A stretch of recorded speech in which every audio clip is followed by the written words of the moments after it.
Mountain man discovers blonde woman hanging from roof. Branded Apache lover Jake Carter pulled his horse to a stop when he saw the buzzards circling. 3 days riding through the canyon country, and this was the first sign of anything living or dead. His hand moved to the rifle across his saddle as he urged the mare forward. The birds scattered as he approached the abandoned ranch house, its walls bleached white by the sun and wind. That's when he saw her. A woman hung from the porch roof beam, her wrists bound with rope above her head. Her dress was torn and dusty, blonde hair matting against her face. Jake's jaw tightened. He'd seen plenty of rough justice in these territories, but this turned his stomach. He dismounted and pulled his knife, cutting her down in 2 quick motions. She collapsed into his arms, unconscious but breathing. He laid her on the porch and checked her over. Bruises covered her arms and face. Someone had beaten her badly before stringing her up. And he saw it. On her left shoulder, burned into her skin, were 2 words that made his blood run cold. Apache lover. Jake knew what that brand meant. The settlers in these parts had their own brutal way of dealing with women they thought had betrayed their kind. It didn't matter if it was true or not. Once branded, a woman was as good as dead. He grabbed his canteen and wetted her lips. Her eyes fluttered open, blue and terrified. She tried to pull away but was too weak. Jake held up his hands. Don't move. You're hurt bad. The woman's voice came out as a whisper. They'll kill you too if they find you helping me. Jake looked around at the empty landscape. Nobody here but us and the buzzards. What's your name? Katie. Katie Morgan. Who did this to you, Katie? She closed her eyes. The whole town. Said I was sleeping with the Apache who've been raiding the valley. Said I was giving them information about the ranches. Were you? Her eyes snapped open with surprising fire. No. I taught school. One of my students was an Apache boy. His mother wanted him to learn English. That's all it was. Jake believed her. He'd seen enough mob violence to know the truth rarely mattered. People got scared, and scared people did terrible things. He lifted her carefully and carried her inside the house. It was stripped bare except for some broken furniture and rat droppings. He laid her on his bedroll and went back for his saddlebags. The brand on her shoulder was infected. Without treatment, she'd die from fever within days. He built a small fire and heated water, then cleaned the wound as gently as he could. She bit down on a leather strap and didn't make a sound. When he finished, her forehead was slick with sweat. How long was I hanging there? Don't know. Could have been hours. Could have been a day. Why are you helping me? Jake didn't answer right away. He'd spent 5 years in these mountains, trapping and trading, keeping away from people and their problems. The last thing he needed was to get involved in a range war between settlers and Apache, but he couldn't just leave her to die. Because it's the right thing, he finally said. Katie laughed bitterly. The right thing will get you killed out here. Maybe. But I've been dead before in other ways. This seems like a better reason to die than most. Outside, the sun was setting fast. Jake knew they couldn't stay here. Whoever had done this to Katie would come back to make sure she was dead. He needed to move her somewhere safe and fast. Can you ride? She tried to sit up and gasped in pain. I can try. That'll have to do. We leave in an hour. Jake walked outside and scanned the horizon. Smoke rose in the distance, maybe 10 miles south. That would be the town, probably celebrating what they'd done. His jaw clenched. He'd dealt with plenty of bad men in his time, but this was something worse. This was regular people turned into a mob, and mobs were more dangerous than any outlaw he'd ever faced. He went back inside. Katie was sitting up, her face pale but determined. Where will we go? North. There's a trading post 3 days from here. Man who runs it doesn't ask questions and doesn't care about other people's troubles. We can figure things out from there. And if they follow us? Jake checked his rifle and his pistol. Then they'll regret it. As darkness fell, Jake helped Katie onto his horse and climbed up behind her. She leaned back against him, too exhausted to stay upright on her own. They rode north under the stars, leaving the abandoned ranch and its horrors behind. But Jake knew this was just the beginning. Men who'd gone far enough to brand a woman wouldn't stop until she was dead. And now that he'd helped her, they'd want him dead too. The hunt had already begun. Miles behind them, in the town of Copper Ridge, a group of men gathered in the saloon. Pete Hansen slammed his fist on the bar. Somebody cut her down. Roy saw tracks leading north. Fresh ones. How many riders? Asked Deputy Frank Cole. Just one, Roy answered. But he's got her with him. Pete turned to the dozen men assembled behind him. We gave that woman justice. She betrayed us to those Apache savages. Everyone who died in those raids, Their blood is on her hands, the men murmured agreement. 3 ranches burned. 14 people dead. They needed someone to blame, and Katie Morgan had been convenient. Get your horses, Pete said. We ride at dawn. Nobody makes fools of us. Nobody. Frank Cole shifted uncomfortably. You sure about this, Pete? We don't know if she actually did anything wrong. Could have just been that boy and his mother, like she said. Pete's face darkened. You taking her side, Frank? The deputy backed down. No, just saying we should be sure. We are sure. The Apache knew exactly which ranches to hit and when. Someone told them. And she was friendly with them. That's enough for me. The men filed out to prepare for the morning ride. Pete stayed behind, nursing his whiskey. He'd lost his brother in the last raid. The Apache had burned his ranch and killed him and his wife both. Someone had to pay for that. If it wasn't the Apache themselves, then it would be anyone who helped them. He finished his drink and headed home. Tomorrow they'd track down whoever took Katie and finish what they'd started. Then maybe the nightmares would stop. Maybe he could sleep without seeing his brother's burned body every time he closed his eyes. But deep down, Pete knew the truth. Killing Katie wouldn't bring his brother back. Wouldn't stop the Apache raids. Wouldn't make anything better. But rage needed an outlet, and she was the only outlet they had. So he'd see it through to the end, whatever that end might be. In the mountains, Jake pushed through the night. Katie had fallen asleep against him, her breathing shallow and pained. He needed to put distance between them and Copper Ridge before stopping to rest. The horse was strong, but carrying double was slowing them down. At this pace, they'd reach the trading post in 4 days, maybe 5, if they made it that long. Jake had lived in these mountains long enough to know the land, every canyon, every water source, every trail that led somewhere and every trail that led nowhere. He'd need every bit of that knowledge if they were going to survive. The men from Copper Ridge would be experienced trackers. They'd know how to follow a trail and how to move fast through rough country. But Jake had one advantage. He wasn't running scared. He was running smart. And he knew places in these mountains where even the best tracker would lose the trail. Places where rock and water could hide their passage completely. It would take time, and it would be hard on Katie, but it was their only chance. As the first hint of dawn touched the eastern sky, Jake guided the horse into a narrow canyon. A stream ran through it, cold and clear. He dismounted and helped Katie down. She was burning with fever now, barely conscious. He laid her by the stream and wet her face and neck with the cold water. Her eyes opened briefly. Are they following us? They will be soon. Then leave me. You can move faster alone. Jake shook his head. Already told you no. We're in this together now. Katie managed a weak smile. You're either very brave or very stupid. Probably both, Jake admitted. Now rest. We've got a long day ahead. He let the horse drink and refilled his canteen. The canyon walls rose high on both sides, narrow enough in places that a man could almost touch both walls at once.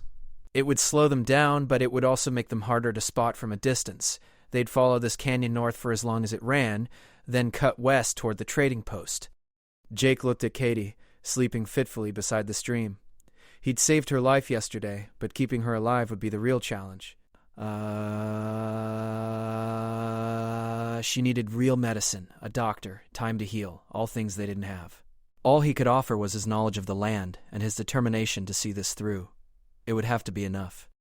The sun climbed higher, heating the canyon walls. Jake woke Katie and helped her back onto the horse.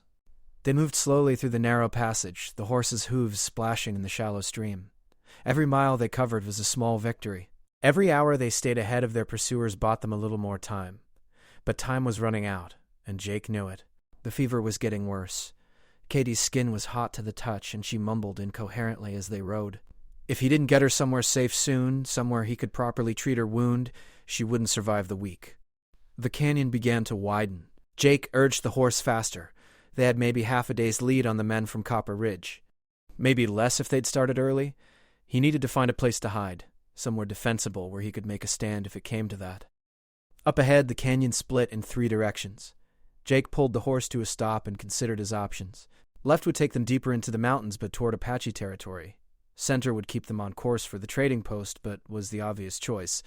Right would take them toward the desert, harsh country with little water. He chose left. If the men from Copper Ridge thought they were heading for Apache territory, they might think twice about following. And if the Apache found them, well, Jake spoke enough of their language to maybe talk his way out of trouble. Maybe. Katie stirred. Where are we?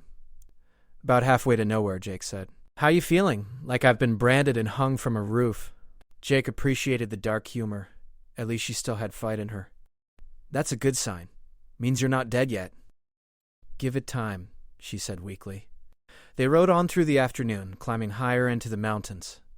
The air grew cooler, the trees thicker. Jake spotted deer tracks and elk droppings. Good hunting country.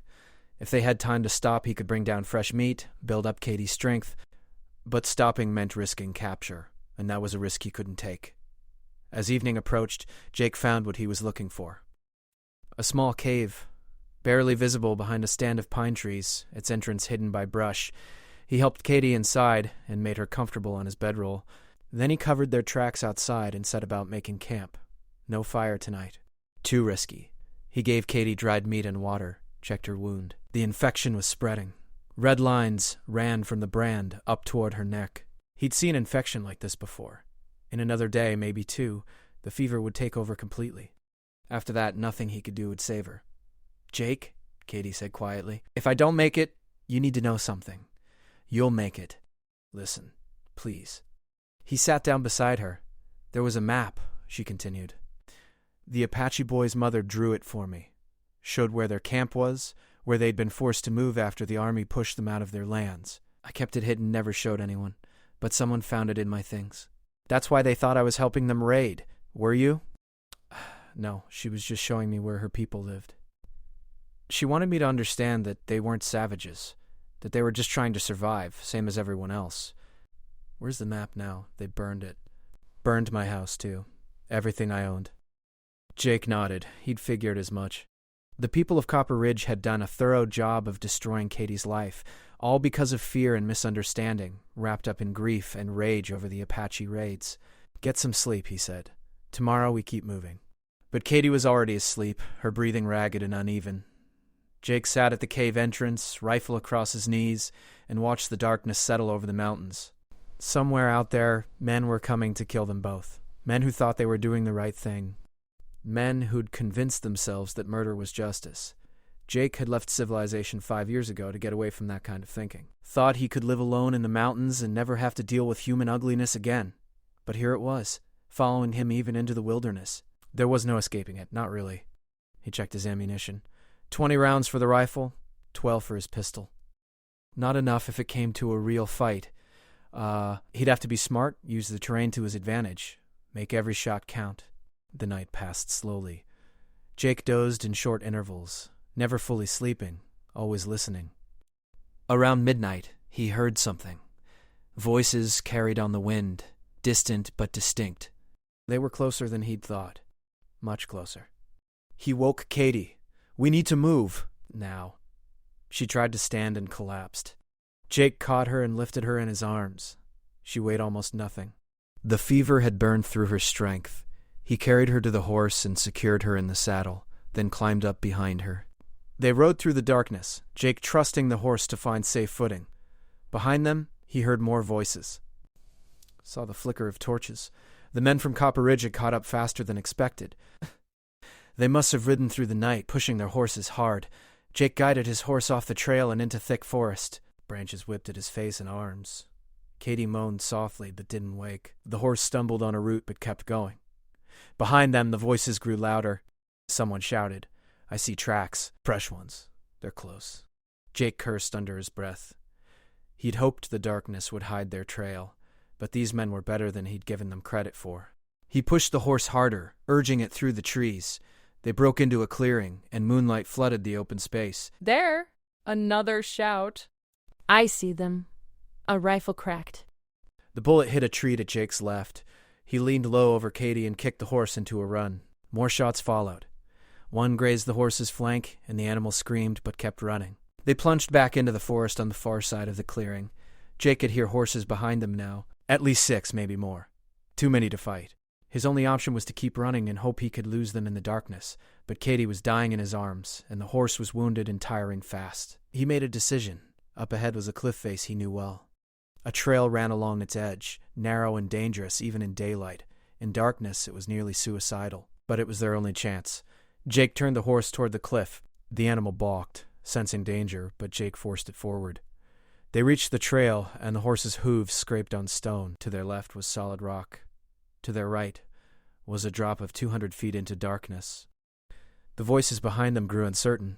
Pete's voice rose above the others. "They're on the cliff trail. We can't follow in the dark. We'll go around, cut them off on the other side." Jake smiled grimly. The other side was miles away, and the trail there split in 4 directions. By the time the men from Copper Ridge made it around, he and Katie would be long gone. If they survived the trail, the horse moved slowly, carefully, each step deliberate. Katie's head lolled against Jake's chest. Her fever was worse. He could feel the heat radiating off her even through their clothes. She needed help soon, or all of this would be for nothing. Halfway along the cliff trail, the horse's hoofs slipped. For a terrible moment, they teetered on the edge, the void yawning beneath them. Jake pulled hard on the reins, shifting his weight. The horse found purchase and steadied. They moved forward again, inch by inch. Finally, after what felt like hours, they reached the far side. Jake guided the horse down off the cliff trail and into a valley. A stream ran through it, and the sound of water covered any noise they made. He rode until he found another cave, larger than the first, with a spring inside. He dismounted and carried Katie inside. Her skin was burning now, her breathing shallow and rapid. Jake knew the signs. She had maybe 12 hours left, maybe less. The trading post was still 2 days away. He'd never make it in time. He had only one option left. It was dangerous, maybe more dangerous than facing the men from Copper Ridge, but it was Katie's only chance at survival. Jake built a small fire deep in the cave where the light wouldn't be visible from outside. He boiled water and made a tea from willow bark, forced Katie to drink it. It would help with the fever, but it wasn't enough. She needed real medicine. Apache medicine. He'd learned a few things in his years in the mountains. One was that the Apache were the finest healers in the territory. They knew plants and remedies that white doctors had never heard of. If he could find them and convince them to help, Katie might live, if they didn't kill him on sight for being white. If they didn't kill Katie for being the woman accused of betraying them. If. So many ifs. But Jake was out of options. He made Katie as comfortable as he could, covered her with every blanket he had, and left her sleeping by the fire. Then he climbed back on his wounded horse and rode deeper into the mountains, toward Apache territory, toward a chance that was barely a chance at all. The night swallowed him whole. Dawn broke cold and clear over the mountains. Jake had ridden for hours, following signs he'd learned to read years ago. A broken branch here, a stone marker there. The Apache didn't leave obvious trails, but they left signs for those who knew how to look. He found them just as the sun cleared the peaks. A small camp, maybe 20 people hidden in a canyon that white men would never find. They saw him coming long before he saw them. Arrows were nocked and aimed before he'd gotten within 100 yards. Jake raised his hands and called out in their language, "I come in peace. I need help." A man stepped forward, tall and lean, with gray hair and hard eyes. Jake recognized him. His name was Broken Wing, and he was a respected elder among his people. They'd traded together once, years ago. Jake had been fair in the trade, and Broken Wing had remembered. Mountain Man, Broken Wing said in English. "Why do you come here?" "You know white men are not welcome." Jake explained quickly. The woman, the branding, the fever, the men pursuing them. He spoke plainly, holding nothing back. Broken Wing listened without interrupting. When Jake finished, Broken Wing was quiet for a long time. Finally he spoke. "This woman, she taught the boy. Red Hawk's son." Jake nodded. "That's what she said." Broken Wing turned and spoke to the others in their language. A woman stepped forward. She was middle-aged, with kind eyes and capable hands. Red Hawk's wife. She spoke in careful English. "Your woman. She taught my son to read. To write. She was kind when others were cruel. She gave him books. She is a good person." Jake felt hope stir in his chest. "Will you help her?" Red Hawk's wife looked at Broken Wing. He nodded slowly. "We will help," she said. "But you must bring her here." "We cannot go to white man's land. She's too weak to move far." "She's in a cave about 3 miles south." "Then we go to her," Red Hawk's wife said. She gathered supplies, herbs, and medicines Jake didn't recognize. Broken Wing called over 2 young warriors. "They will go with you. For protection." Jake understood. Protection for them as much as for him. If white men found Apache this close to their settlements, there would be killing, but he was grateful all the same. The small group set out, moving quickly through the forest. Jake's horse was exhausted, but he pushed it anyway. Every minute counted now. They reached the cave as the sun climbed toward noon. Katie was worse. Her skin had gone pale, her lips cracked and dry. She didn't respond when Jake called her name. Red Hawk's wife went to work immediately. She cleaned the brand with water and herbs, applied a poultice that smelled sharp and medicinal. She forced Katie to drink a bitter tea, then another made from roots. The two warriors stood guard at the cave entrance while Broken Wing watched the treatment with approval. It took hours. Red Hawk's wife chanted softly as she worked, her hands moving with practiced precision. Jake watched helplessly, hoping he hadn't made things worse by bringing the Apache here. If the men from Copper Ridge found them like this, they'd kill everyone. As afternoon faded to evening, Katie's fever finally broke. Color returned to her cheeks. Her breathing steadied. Red Hawk's wife sat back, exhausted but satisfied. She will live, she announced, but she must rest. No moving for 3 days, maybe 4. We don't have 3 days, Jake said. The men hunting us will find this place. Then you must make them not find it, Broken Wing said simply. You know these mountains. Use that knowledge. Jake thought quickly. There was a way. Risky, but possible. He could lay a false trail leading away from the cave, make it look like they'd headed for the desert. By the time the men from Copper Ridge realized their mistake, Katie would be strong enough to move. He explained his plan. Broken Wing nodded approval. The young warriors offered to help. Together they spent the next few hours creating a trail that led southeast, away from the cave. They scattered belongings along the way, made it obvious enough to follow, but not so obvious it looked fake. By nightfall, the false trail was complete. Jake returned to the cave. Katie was sleeping peacefully, her color almost normal. Red Hawk's wife had stayed with her, keeping watch. Thank you, Jake said. I owe you a debt I can never repay. The woman smiled. You helped her when others would have left her to die. That is payment enough. But if you want to truly repay this debt, you will keep her safe. Keep her away from those who would hurt her. I will, Jake promised. Broken Wing stepped forward. He placed a hand on Jake's shoulder. You are a good man, Mountain Man. There are few enough of those in this world, white or Apache. The small group of Apache prepared to leave. Before they went, Red Hawk's wife gave Jake more medicine and careful instructions on how to use it. Then they disappeared into the night as silently as they'd come, leaving no trace they'd ever been there. Jake sat beside Katie and watched her sleep. For the first time since he'd cut her down from that roof, he felt something like hope. She would live. They would make it to the trading post. Maybe, just maybe, they could both start over somewhere far from Copper Ridge and its hatred. But first, they had to survive the next few days. Miles away, Pete Hansen and his men had found the false trail. Roy crouched beside it, examining the ground. They're headed for the desert. Running scared. Good, Pete said. Desert will kill them if we don't. No water out that way for 50 miles. Should we follow? Asked Frank Cole. Pete considered. The horses were tired.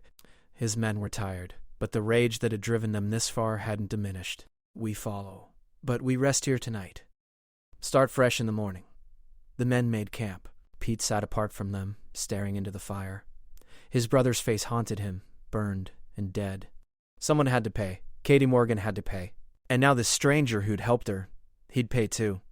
But doubt crept in at the edges of Pete's certainty.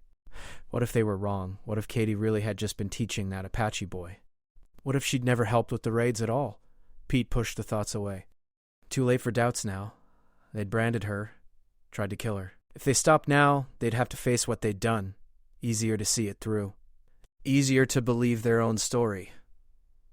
He threw another log on the fire and tried to sleep. But sleep wouldn't come. It never did anymore. Not since his brother died. Not since the rage took over everything else.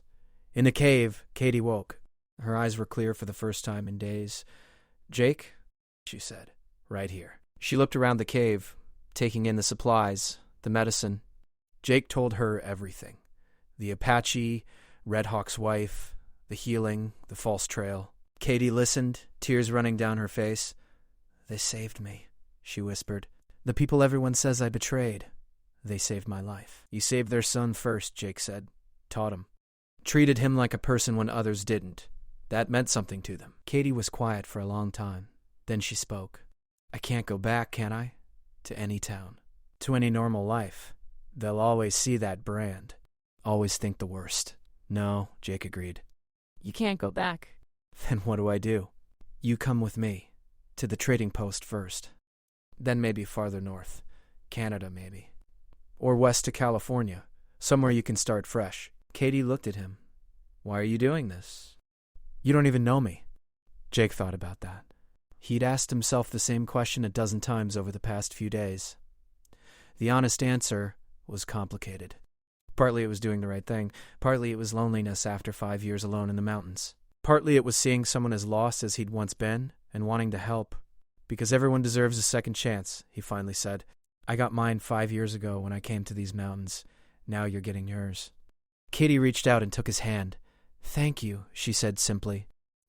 They sat together in the quiet cave, the fire burning low. Two people who'd been broken by the world and were slowly learning how to be whole again. 3 days passed. Katie grew stronger each day. The medicine Red Hawk's wife had provided, working better than any white doctor's treatment. Jake ventured out each day to hunt and gather water, always careful to cover his tracks, always watching for signs of pursuit. On the 3rd day, he spotted smoke to the southeast. The men from Copper Ridge had followed the false trail deep into the desert. By now, they'd realized their mistake, but they'd be too far out to turn back quickly. The heat and lack of water would slow them down. It would buy Jake and Katie the time they needed. That evening, Jake helped Katie outside for the first time. She was weak but mobile, able to walk with support. They sat together watching the sunset paint the mountains in shades of red and gold. It's beautiful, Katie said. I never appreciated how beautiful this country is. Too busy being afraid of it. Fear makes people do terrible things, Jake said. Makes them see enemies everywhere. Do you think they'll ever stop looking for us? Eventually. Once they realize we're not coming back.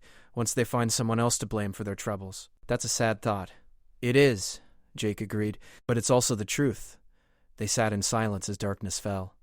Tomorrow they would start the journey to the trading post. It would take 4 days, maybe 5 with Katie still recovering. But they'd make it. Jake was sure of that now. The night was peaceful, filled with the sounds of the forest. For the first time since this all began, Jake allowed himself to relax. They'd survived. Against long odds, they'd survived. But survival was just the beginning. The real challenge would be building a new life from the ashes of the old one. For both of them. The 4th day dawned with heavy clouds. Rain was coming, which was good. It would wash away any remaining traces of their trail. Jake helped Katie onto the horse, and they started north. The journey was slow but steady. Katie's strength increased with each passing hour. The medicine had done its work, and her body was healing. The brandwood scar would always be there as a reminder of what had happened. But she was alive, and that was what mattered. They talked as they rode. Katie told Jake about her life before Copper Ridge. She'd been a teacher in St. Louis, had come west looking for adventure. She'd found it, all right, just not the kind she'd hoped for. Jake told her about his own past. He'd been a soldier once, had fought in the last years of the war against the Apache. He'd seen things that haunted him still, things he'd tried to forget by running to the mountains, but the past always found you, no matter how far you ran. By evening of the 1st day, they'd covered good ground. Jake made camp in a sheltered spot with good visibility in all directions. He shot a rabbit and roasted it over the fire. Katie ate hungrily, her appetite returning. You're a good shot, she observed. Had a lot of practice. Not much else to do in the mountains but hunt and think. What do you think about? Everything. Nothing. The past. The future. Mostly the past. Katie understood. She had her own past to think about now. A past that included betrayal, violence, and a brand burned into her skin. A past she could never fully escape. But maybe that was all right. Maybe the past didn't have to define the future. Maybe they could both be more than their worst moments. The rain started that night, a steady downpour that soaked everything. Jake had rigged a shelter with his oilcloth, and they huddled beneath it, watching the storm. Lightning flashed across the sky, illuminating the mountains in stark white light. You ever been to California? Katie asked. Once, Jake said. Long time ago. It was different then. Smaller, less settled. You think we could make it there? If that's where you want to go? Katie thought about it. A fresh start in California. A place where nobody knew her story, where she could be just another person trying to make a life. It sounded like a dream. But dreams had a way of turning into nightmares in this country. She'd learned that the hard way. Let's just focus on making it to the trading post first, she said. 1 step at a time. Jake nodded. 1 step at a time. That was all anyone could do. The rain continued through the night and into the next day. They rode through it, the horse plodding steadily through mud and puddles. By evening, they were soaked and cold, but still moving forward. On the 6th day since leaving the cave, they finally saw it. The trading post sat in a valley, smoke rising from its chimney. It was a rough building, logs chinked with mud, but it looked like paradise to their tired eyes. Jake approached cautiously. The owner, a man named Henry Bishop, was reliable but cautious. He didn't take kindly to trouble, and Jake was bringing plenty of that. They dismounted in front of the post. Jake helped Katie down, and they went inside. Henry stood behind the counter, a shotgun within easy reach. He was a big man with a scarred face and shrewd eyes. "Jake Carter," Henry said. "Been a while. Has been," Jake agreed. "I need help, Henry. We both do." He told Henry the story. Henry listened without interrupting, his expression giving nothing away. When Jake finished, Henry was quiet for a long moment. "You brought a lot of trouble to my door, Jake. I know. But I had nowhere else to go." Henry looked at Katie. She met his gaze steadily, not backing down despite her exhaustion. Henry seemed to approve. "All right," he said. "You can stay, but only for a few days. I've got a business to run, and I can't have people thinking I harbor fugitives." "Fair enough," Jake said. "Thank you." Henry showed them to a back room. It was small but clean, with a real bed and a stove. Katie sank onto the bed with a sigh of relief. Jake thanked Henry again and closed the door. "We made it," Katie said. "I didn't think we would, but we made it." Jake sat down beside her. "This is just the first step. We still need to figure out what comes next. I know. But right now, I just want to sleep in a real bed and not worry about someone trying to kill me." She was asleep within minutes. Jake sat watching her, his mind racing. They'd made it to the trading post, but Pete Hansen and his men were still out there, still hunting. Eventually, they'd realized the trail to the desert was false. Eventually, they'd widen their search, and eventually, they might find their way here. Jake needed a plan. He needed to think several moves ahead, like a chess game played across hundreds of miles of wilderness. He needed to be smarter than the men pursuing them. He stood and walked outside. Henry was splitting wood behind the post. Jake joined him. "How bad is it?" Henry asked without looking up. "Bad. Maybe a dozen men. Well armed. Determined." "You think they'll come here? If they're smart, they will. This is the only trading post for 100 miles. They'll figure we'd head here eventually." Henry set down his axe. "So what are you going to do?" Jake had been thinking about that. "There's a settlement west of here. 3 days' ride. They've got a marshal who actually believes in law instead of mob justice. If I can get Katie there, we might have a chance." "Might," Henry repeated. "That's a thin thread to hang your life on. It's the only thread we've got." Henry studied Jake for a long moment. "You've changed, Jake. 5 years ago, you would have just disappeared into the mountains. Left the woman to fend for herself. 5 years ago, I was a different person. What changed?" Jake thought about that. He'd come to the mountains running from who he'd been, from the things he'd done in the war. He'd thought isolation would bring peace, but all it had brought was loneliness and regret. Meeting Katie had changed something. Helping her had reminded him that he was more than his past mistakes, that he could still do good in the world, that he was still capable of caring about someone other than himself. "I guess I just got tired of running," Jake finally said. Henry nodded. "Well, if you're going to make a stand, you'll need supplies. Food, ammunition, medical supplies for the woman. I'll put together what you need. You can pay me back someday if you live that long. I appreciate it, Henry. Don't thank me yet. You've still got to make it to that settlement alive." Jake spent the next 2 days resting and preparing. Katie's strength continued to improve. The brand was healing cleanly now, thanks to the Apache medicine. She'd carry the scar forever, but at least she'd be alive to carry it. On the second evening, Jake was checking his horse when he heard it. Hoofbeats in the distance. Multiple riders coming fast. He grabbed his rifle and ran inside. "Henry, we've got company. How many?" "Sounds like a lot." Henry grabbed his shotgun. "Get Katie. Back room." Now, Jake ran to their room. Katie was already awake, fear in her eyes. She'd heard the horses, too. Jake handed her his pistol. "Stay here. Don't come out unless I call for you. If things go bad, there's a back door. Take the horse and ride north. Don't stop. Don't look back. Jake, I can't just leave you." "You can, and you will. This isn't about pride or bravery. This is about survival. Promise me." Katie hesitated, then nodded. "I promise." Jake kissed her forehead and went back to the main room. Henry stood at the window, shotgun ready. The riders were closer now. Jake counted at least 10. Maybe more. They pulled up in front of the trading post. Pete Hansen sat at their head, his face hard and determined. Frank Cole, the deputy, was with him. So were Roy and the others from Copper Ridge. Pete dismounted and approached the door. Henry opened it before he could knock. "Help you with something?" Henry asked. "We're looking for a man and a woman. Man's name is Jake Carter. Woman's a fugitive from justice." "Justice?" Henry laughed. "That what you're calling it?" Pete's hand moved toward his gun. "You got them here or not?" "Even if I did, what makes you think I'd tell you? Because harboring fugitives is a crime. I could arrest you right now." Henry raised his shotgun slightly. "You could try." The tension ratcheted up. Jake stepped forward, rifle in hand. "Let's all calm down. Nobody needs to get shot today." Pete saw him and smiled coldly. "There you are. We've been chasing you for a week. Then you've wasted a week. Katie Morgan didn't do anything wrong, and you know it. She betrayed us to the Apache. People died because of her. People died because the Apache are fighting for their land and their lives. Katie had nothing to do with it." Frank Cole spoke up. "Pete, maybe we should listen to him." "We don't know for sure that the woman did anything." Pete whirled on him. "You questioning me, Frank? I'm just saying maybe we were too quick to judge. Maybe we made a mistake. The only mistake was letting her live in the first place," Pete snarled. He turned back to Jake. "Hand her over. Now." "No. Then we'll take her." Pete drew his gun. Jake raised his rifle. Henry cocked his shotgun. The other men from Copper Ridge drew their weapons. For a long moment, nobody moved. The air was thick with the promise of violence. Then another voice spoke. "Everyone lower your weapons." A man rode into view.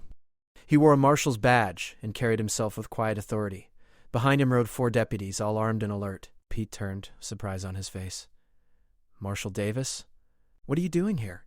"Got a telegram from the territorial governor. Said there were reports of vigilante justice in Copper Ridge. Thought I'd come investigate." "This doesn't concern you, Marshal. This is local business." Marshal Davis dismounted. "When citizens take the law into their own hands, it becomes my business. Now lower your weapons. All of you." Slowly, reluctantly, the men complied. Davis walked over to Pete. "Tell me what happened," he said. "All of it." Pete told his version. The Apache raids. Katie's friendship with the Apache boy. The map they'd found. The branding and hanging. Davis listened without interrupting, his face expressionless. When Pete finished, Davis turned to Jake. "Your turn." Jake told the truth. Katie teaching the boy. The false accusations. The mob. Finding her hanging from the roof. Everything. Davis considered both stories. Then he called out. "Miss Morgan? You in there?" Katie appeared in the doorway, pale but composed. The brand on her shoulder was visible above her dress collar. Davis's jaw tightened when he saw it. "Miss Morgan, did you provide information about local ranches to the Apache?" "No, sir. I taught one of their children to read. That's all." Davis turned to Pete. "You branded this woman based on a suspicion? No trial? No evidence?" "We found the map," Pete protested. "A map showing where the Apache lived. That's not evidence of conspiracy." That's geography. Pete's face flushed. "They killed my brother. They burned his ranch. Someone told them which ranches to hit, or maybe they just hit the ranches that were easiest to reach," Davis said quietly. "Maybe they didn't need inside information. Maybe you just needed someone to blame for your grief." The words hit Pete like a physical blow. He staggered back, his certainty crumbling. The other men shifted uncomfortably, unwilling to meet anyone's eyes. Davis turned to his deputies. "Take these men into custody. Charge them with assault, attempted murder, and destruction of property." "Marshal, please," Frank Cole said. "We were wrong." "We know that now, but hanging won't bring back the dead or undo what we did." Davis considered. He looked at Katie. "Miss Morgan, it's your choice. These men tried to kill you. You have every right to see them prosecuted to the fullest extent of the law." Katie was quiet for a long moment. Then she spoke. "I don't want revenge, Marshal. I just want peace. Let them go home." "Let them live with what they've done. That's punishment enough." Davis nodded. He turned to Pete and the others. "You heard her. Go home. If I hear of any more vigilante justice in Copper Ridge, I'll come back, and it won't be to talk. Understood?" The men nodded, shame evident on their faces. They mounted their horses and rode away, broken and defeated. Pete was the last to leave. He looked at Katie one final time, opened his mouth as if to speak, then thought better of it. He rode away in silence. Davis watched them go. Then he turned to Katie and Jake. Miss Morgan, you're free to go wherever you want. No charges. Miss Carter, same for you. You did the right thing. Thank you, Marshal, Katie said. Don't thank me. Thank whoever sent that telegram to the governor. They're the one who saved your life. Who was it? Jake asked. Davis smiled slightly. Anonymous. But if I had to guess, I'd say it was someone from the Apache camp. Someone who wanted to make sure the woman who'd been kind to them got justice. Jake thought of Red Hawk's wife, of Broken Wing. They'd saved Katie twice now, once with medicine, once with a telegram. He owed them more than he could ever repay. Davis and his deputies left at first light the next morning. Katie and Jake stood outside the trading post, watching them ride away. What now? Katie asked. Now we decide. California? Canada? Somewhere else entirely? Katie thought about it. She thought about the brand on her shoulder, the past she could never escape, the future that was uncertain at best. Then she looked at Jake, the man who'd saved her life without asking for anything in return. Somewhere else entirely, she decided. Somewhere neither of us has been. Somewhere we can both start fresh. Jake smiled. I know a place. Oregon Territory, wide open country. Not many settlers yet. A person could build a life there. A good life. Sounds perfect. They spent one more night at the trading post, making plans and gathering supplies. Henry gave them everything they needed, refusing payment. You saved that woman's life, he told Jake. That's worth more than a few supplies. The next morning, they said their goodbyes. Henry shook Jake's hand. You take care of her, he said. She's been through enough. I will, Jake promised. And you, Henry, said to Katie. You take care of him, too. He's been alone too long. Needs someone to remind him what it's like to live instead of just surviving. Katie smiled. I'll do my best. They rode out at dawn, heading west toward Oregon.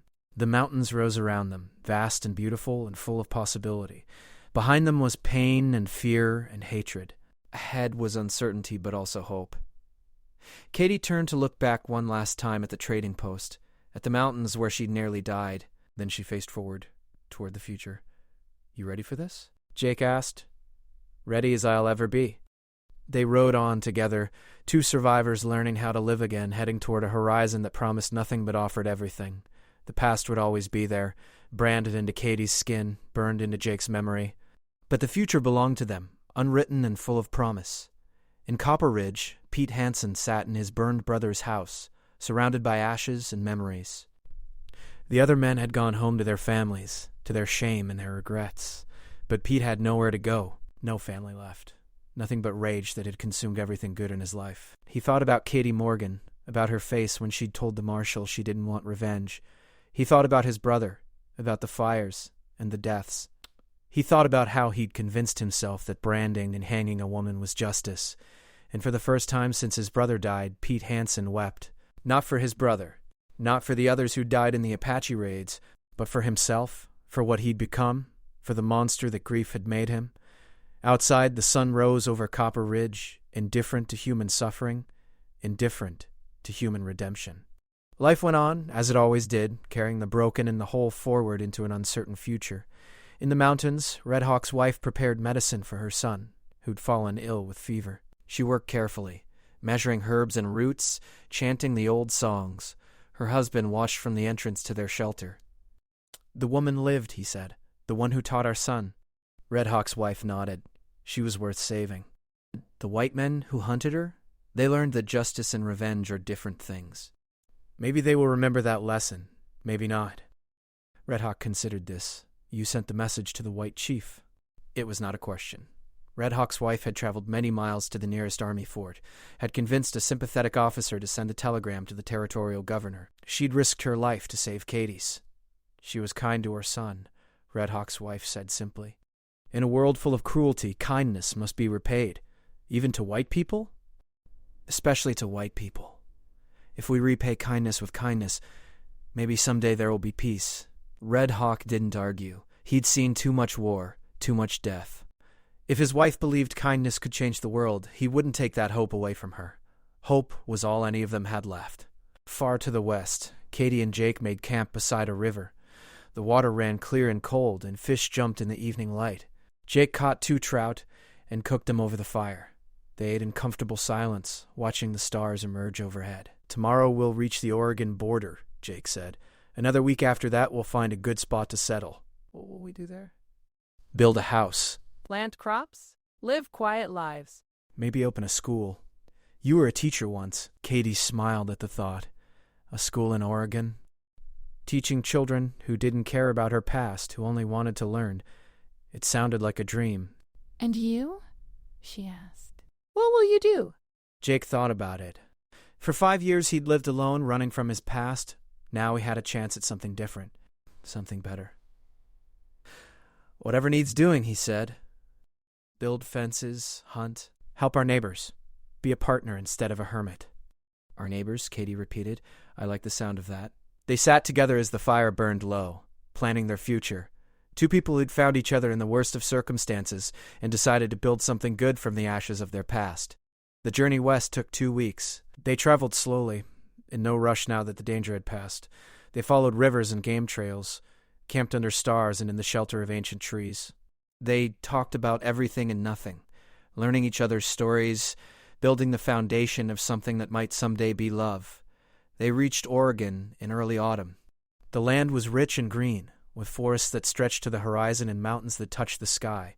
They found a valley with good water and shelter from the wind, and there they stopped. "This is it," Katie said. "This is home."